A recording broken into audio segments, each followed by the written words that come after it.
Joined now by the Baggataway Cup MVP and Mr. Score every goal possible for the Baggataway Cup championship. Jacob Hickey, thanks for doing this. I know it's been a bit since the championship, but is it still sinking in? Back to back champions, Baggataway Cup MVP. Was this all on a piece of paper somewhere in at the start of the year? Do you kind of say, wouldn't mind this, wouldn't mind this, wouldn't mind this? Yeah, no, it's definitely still like sinks in every time I look back on it. Every time I maybe when I see the guys on campus or I talk about it. I live with three of my teammates and have for 4 years. So I mean, the lacrosse talk really never stops. It obviously goes down a little bit when the season's over, but yeah, we still reflect on it and reminisce. And we were quick to rewatch the whole tournament back not long after we won. So the novelty never really wears off. The celebration continues even into exam season. I know it's a busy time, so thanks for doing this during a busy time that way. But take us back to kind of the obviously there was the win last year. Couple guys graduate. Obviously, a lot of guys kind of come back. What was the big difference between last year's team and this year's team, or was it just kind of continue on what you guys started last year? Actually, yeah, it's funny because so many of the guys, the personnel was so similar. We lost a few very good players, a few key players, and obviously losing guys maybe who don't always play. They're still huge. They still have huge impacts in practice and on the culture, and they're friends. So you never want to see them go. But going into this season, it was more of a after winning last year in a pretty dominant fashion. We had such a good defense and such a good group that we won, and we worked so hard and we wanted it so bad. Like coming back this year, there's almost an expectation returning so many guys that we had to win, we needed to win, and we felt that anything less would be a disappointment. But the first half of the season, you sort of realize that's such a immense pressure to put on yourself, and we kind of started to expect perfection without necessarily realizing that we still got to earn it and still got to work for it. And these wins aren't just going to come for us because we have the players and we have a team that had won before. So we had no shortage of difficulties throughout the season. When we kind of, I don't want to say overestimate ourselves because it's always good to have confidence and a little bit of arrogance, knowing you are the best and thinking you're the best. But there's definitely a huge wake up call when we lost to Guelph twice and then we lost to Brock, who are really the two other really good teams in our division. And so there was a lot of uncertainty after that. Going into the season, for sure, I felt that we were the team to beat. I felt that we were the guys. And we lost the game early to Guelph. And it kind of puts things in perspective that nothing's guaranteed and we have to earn everything. So I think that was almost the best thing for us, just like taking those losses and learning from it right before going into the Baggataway Cup, where ultimately that's where everything matters and that decides the fate of your season right there. So I think taking a few hits right before the Baggataway kind of humbled us and let us approach it with an underdog mindset and just like stop expecting things and stop worrying about things and just go out there and play loose. And I think that's what we did. When I was talking to Chris, he said, he said something switched in Jacob. He went from pass first last year to just deciding he's going to score goals and score goals and score goals. What was the difference for you last year to this year? Is this the taking the reins as the leader kind of perspective, or you just decided, let's do this a little more? Yeah, it's a little bit of, I guess, a little bit of everything. But the biggest thing is I've played with, now this is my third year on the line with Chris Dong and Chris De Silva, who are two incredible midfielders who draw so much attention to themselves. And then we've got our attack. Our whole offense draws so much attention that any given game, I could be getting the best matchup or the best defender on me, and then maybe I don't score as many goals, but they'll score a lot. And so I think the Baggataway weekend, like Chris Dong in particular, did such a good job feeding and looking for passes. And so I was just fortunate enough to get open in good spots, and then all I needed to do from there is just put the ball in the net. And so I don't think it was necessarily a mentality switch as much as it was I was looking for my chances for sure because the stakes are so much higher. But I think it was just we started working together so well, and I just happened to be the one who ended up getting open on some of those plays, and I was lucky enough to get there and put the ball in the net and score a few goals. A few is an underestimation, my friend. 13 in 2 games is more than a few. Six against Ottawa, seven against in the big game against McGill. For you, was this just the feeling was good on a weekend when you knew you guys needed to have a big performance to kind of to finish things out and get that back to back? Yeah, I think it's they're must win games, both of them. Obviously, you lose and you're done. And I think what was big for me in both those games is scoring a few goals early, gets your confidence going and gets you in a groove. And then that makes me feel better about my misses. So maybe I miss the next shot and I'm not afraid to shoot again. And so kind of that mentality, scoring a few goals early really helped with just my confidence and just thinking and convincing myself to shoot the ball and be aggressive and go try and win the game. And so, yeah, especially McGill, they were obviously an exceptional team. They went undefeated the whole regular season. And I knew they had a tremendous goal scorer on their side. And he was a new guy in the league, a first year. And so, I mean, as much as you don't want to admit it, you never like to see a first year rival player doing better than you or beating your team, obviously. So it's kind of part of it is there's a personal vendetta there where you want to compete and we each, I'm sure it's the same thing with most of our players on our team. You want to have an impact and you want to be the best player on the floor and you want to put your team in a position to win. So I think the stakes were just so much higher that I was I was able to kind of find another level within myself and score a few goals. 7 in the big McGill game. I got to go back. What was your perspective of Chris getting that overtime winning goal? Because was there a conversation on the field ahead of time where did he just decide? It kind of looked like he just did the circle, comes around. Was that just Chris and said, you know what, I'm finishing this right here, right now. We're taking this sort of thing. Yeah, actually they kind of threw a different defense at us for overtime and we were really struggling to beat it. And so I think that was the fourth overtime period. We generated a few shots. Their goalie was making saves and we just couldn't score. And it was frustrating. I think there was maybe only about 20 seconds left in the shot clock. And so Chris Da Silva just took it upon himself to go to the net and nothing was really there. And you see everyone running around scrambling, trying to get open. And he found himself in a spot where he could get a shot off and threw it at the net. And luckily enough, there was a few bodies in front of the net and the goalie got a screen and it was a great shot. And so, no, it was not drawn up at all that way. It was a complete scramble play.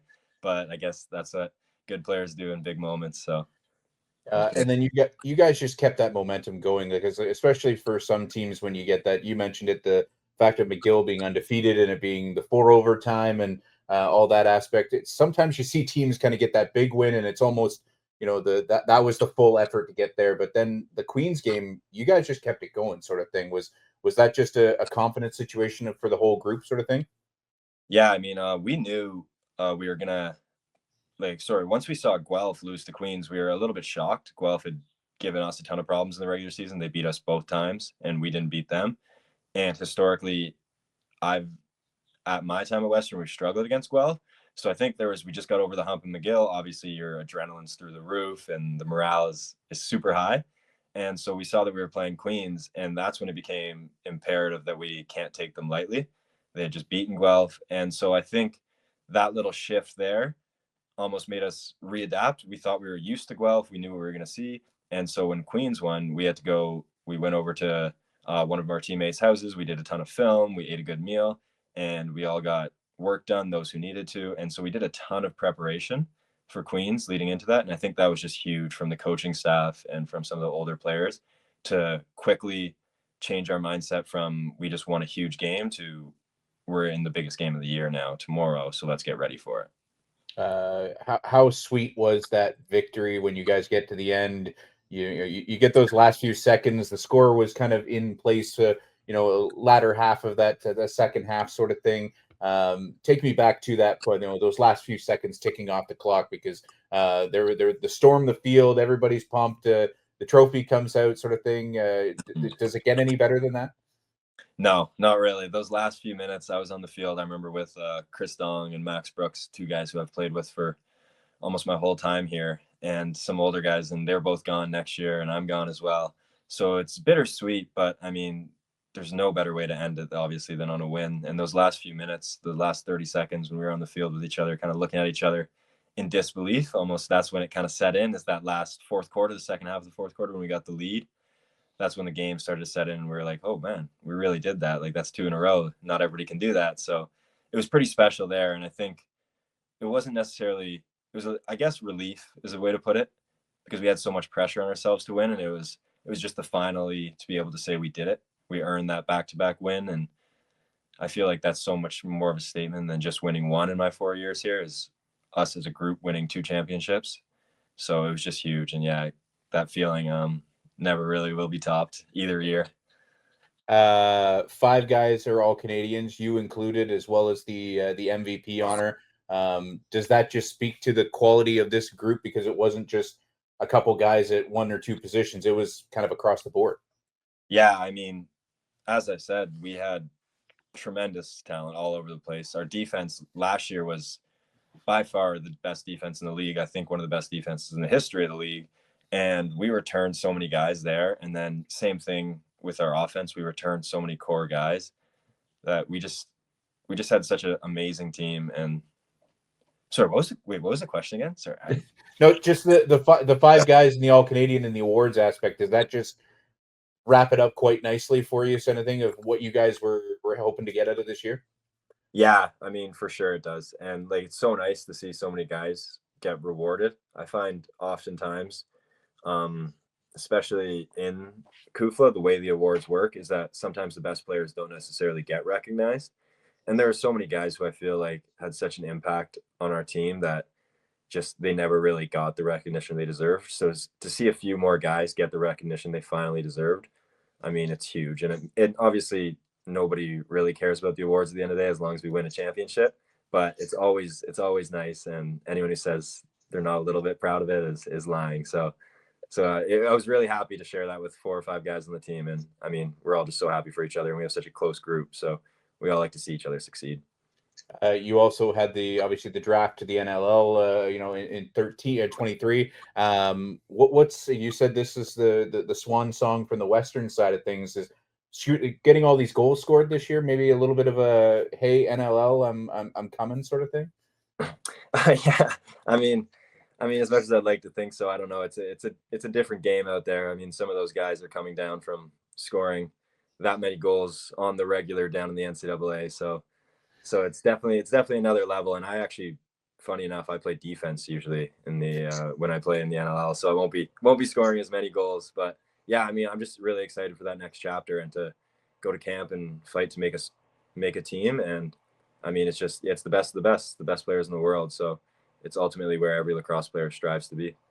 What challenge are you now leaving for the guys who are going to be back next year? Is the number 3 coming into mind, or are you just telling them they got to work hard to keep things going? I'll try and be pretty hands off. I'll let them set their own goals, but for sure I'm going to be on them. I mean, some of those guys are some of my closest friends here and in general. So they know they're losing a handful of guys, but they also know what they're keeping, and that's a lot of players on the team who are amazing players and amazing guys who will work hard to fill the gaps that maybe we left behind. And I mean, I have the utmost faith in those guys and the coaching staff, and I'm sure they're destined for great things. So yeah, I'll be watching closely and giving them a hard time if they ever slip up. Appreciate you taking a few minutes of time during a busy time of year for you, and congratulations again on a great year, MVP honor for Baggataway and everything that went along with it. Thanks for doing this. Thanks a lot. Appreciate the time.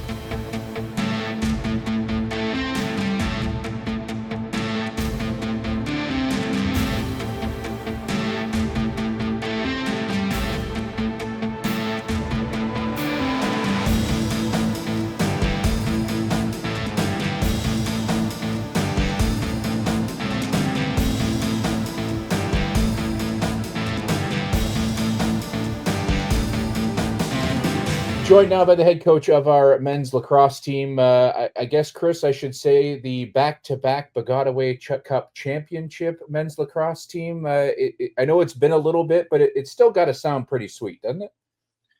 I love winning, and the team loves winning, and we've kind of started getting used to it over the last few years. So, yeah, back-to-back feels great.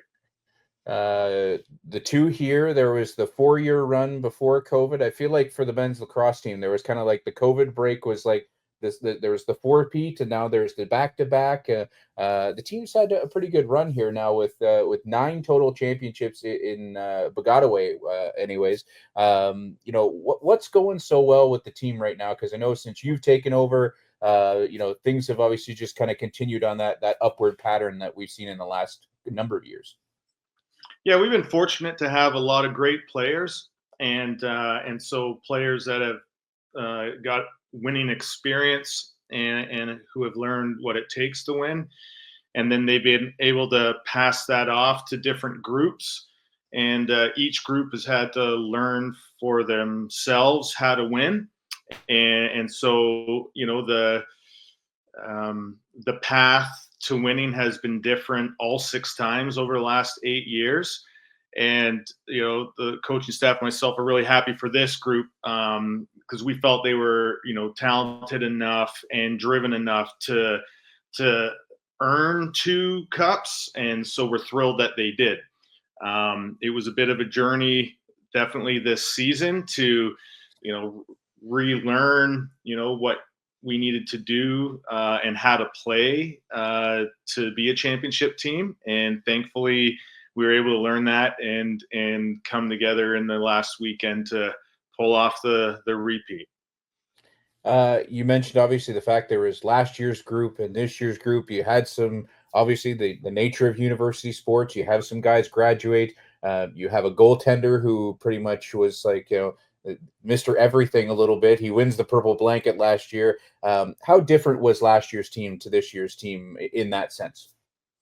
So we only graduated 5 guys from 23 to 24. So we felt really good about the returning group that we had, as well as a good, strong core of recruits and guys that have been pushing for playing time. So we felt really confident we had a contending team, and we're really excited about this year. But obviously, there were new guys that had to step up. And they were able to watch guys like Michael Orlando closely, last season. Guys like John Gregg, who was an LSM for us in 23. We needed a couple guys to just watch how he played. And, thankfully, the guys, were able to learn for themselves and got it done. But it definitely was a bit of a process this year. So it helped having a strong returning core, but you still needed to play the right way. Regular season 7-3. You guys are a +65 on the goal differential, so goals weren't hard to come by. Was that obviously a big advantage to the team this year? It was offensive firepower, because it seemed like that was a way across all the teams this year. There's a lot of goals being scored. That's a great observation by you. Yeah, last year our team had the record for the lowest goals against in recorded league history, and so defense was the priority. We still had a very strong defense this year, but you're right, teams were just scoring more this year, and our team by the end of the season ended up being the strongest offensive team in the league, which wasn't something we were totally expecting going in, but Coach Tom Masterson did a great job with the offense, and guys like Jacob Hickey had just an incredible offensive season. Connor Murphy was his solid self again. He won all Canadian again as an attackman, and then Krista Silva also won all Canadian this year and had a great offensive year, and Max Brook had a real solid year. So our offense was really going and found ways to get that ball in the net at the right time. Let's get to Baggataway weekend. Obviously, you start things out with the early win against Ottawa. Everybody was talking obviously about the McGill game. The extended match, the closeness of it, the fact that they were undefeated in the regular season. Is this kind of like the story that the fairy tale was writing itself, and it just ended up luckily going a nice purple and white way at the end? Man, yeah, that game could have gone either way. It was back and forth all game.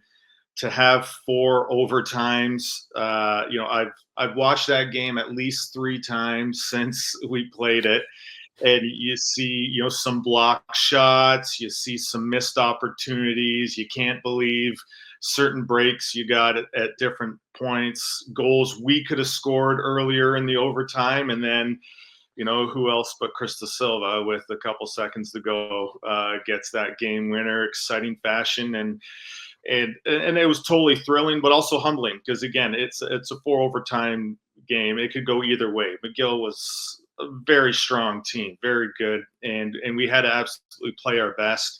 And going into that game, Going in the overtime, I felt a lot of peace actually, because I'm like, all right, we are finally playing our best. We had a little bit of a drop near the end of the season where the coaching staff and the players, we were all a little concerned about where we were at.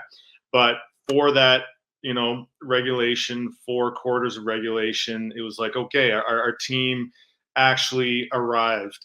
And it's overtime, anything can happen. And then winning was a huge bonus and so thrilling, and might be the best win I've been a part of in my 11 years of coaching. So that was thrilling.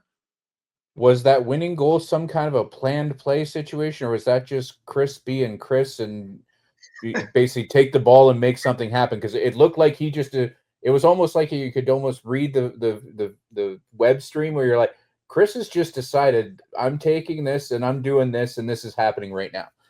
Yeah, well, there's a lot of intentionality in what Coach Tom sets up for the players, but he also gives them a lot of creativity to work off of. Set plays, and Chris does have a good knack for, looking for the option in the set play, but then if it's not there, finding a way to the net. And for him to go all the way around the net and then diving, rolling shot in with a couple seconds to go, it's just incredible. So that was pretty awesome. And Jacob only had ho hum 7 goals in the game. I know for me, even when I went back and looked at the breakdown, I was like, 7? I don't think I've seen that in a lot of sports, let alone just. It was almost like, did somebody make a mistake when they enter some details? And he had 6 the game before, so 13 goals in 2 games plus some assists, and I forget what he got in the final, but Jacob just amazes me. Like last year, he was very much a pass first guy and created a lot of offense because, he drew a lot of attention being a first overall NLL draft pick. So he would, take attention, but then he'd pass the ball off. He's a very intelligent player and would create offense around him. This year, he just took his game to a whole nother level and wanted to be the man shooting and taking the ball to the net, and he sure did. He ended up, leading the league in scoring throughout, regular season and playoffs combined, and was so dominant and so fun to watch. I'm really thankful to have, had a close view of, his performance over the last year, and everything that he's won, he deserves. He works so hard. He's a fantastic leader. He loves his teammates. He's unselfish. He's so driven, pushes himself really hard at practice, pushes others. And it's been such a benefit for our program to have a young man like that. And I'm hoping that his example will pay off to next year's group and the year after that for guys that have been able to play with him and watch him up close. You mentioned Jacob being along with 4 other guys. You get 5 All-Canadians this year. When you win the championship, you're probably going to get some award love, but to have 5 guys in that group has got to be just speaks to kind of the overall, because it's not just one section too. You got a guy here, a couple guys here, a guy here, sort of thing, in multiple positions. That just kind of speaks to the obviously the balance of your team, sort of thing. I'm glad those guys got recognized, but you're absolutely right. We recognize that it takes excellence in all areas of the field, and so we work our defense really hard, we work our offense really hard, and everyone needs to play their role to their absolute best. And we're very fortunate to have some of the league's best in various positions in every area of the field, and that really helps out. So we were able to have a very strong defense. We had to be able to keep McGill to 11 goals and, keep Queens to 3 goals in the final. And then to have the offense to get that 12th overtime goal against McGill and to, again, put up 11 in the final. It was just great, and honestly, the solid goaltending we had at the right times too. So all areas of field, we're very fortunate at Western to have exceptional players who work very hard, who buy in together, and it's a thrill for me to coach this group and have this program here at Western.